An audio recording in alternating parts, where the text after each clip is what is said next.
In this morning's Eye on Money, the race to complete end-of-year financial planning. There are just 6 weeks left in the year to take action on your income tax withholding and to meet critical deadlines for retirement plans. CBS News business analyst Jill Schlesinger is here with the money moves to make before December 31st. I'm upset you're here. Tax day is months away, and you're in my face. All right, I'm sorry, but you need motivation. Yes, you ready to go? Yes. 6 weeks to figure out whether or not you're going to have a really painful April or a good April. 6 weeks, that's it. First thing we want people to do is check their withholding. How much did you set aside? Go to irs.gov. They've got a withholding estimator, and you might need to make an adjustment. You go to your boss and you say, either maybe take more money out before the end of the year so I don't have to pay a big bill, or maybe take less money out, and then I have a little bit more cash flow for the holidays. But you've got to check it. If you're self-employed, you should have been making some quarterly payments to the IRS.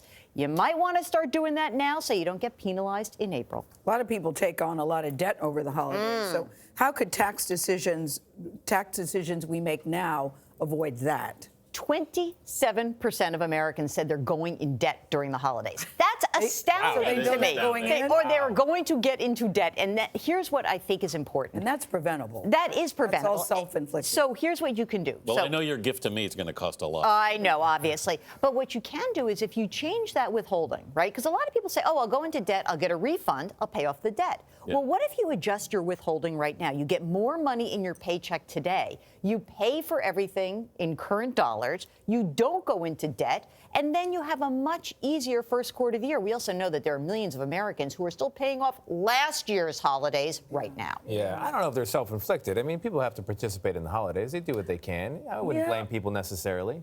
Really? But I don't know. I don't know. I put it out there for holiday cheer, people. Just saying. But you know, one thing you bring up as a way to help people out is a IRA conversion. What is that? All right. So one of the things that becomes really tough to deal with is that people get taxed on money they've saved for retirement, okay? And so what you think about is this. Money I put in an IRA or a 401k, it's pre-tax. It goes in there, it hasn't been taxed. But when I retire, the IRS actually has a rule that says you have to start taking money out after age 70 and a half. It's called the required minimum distribution.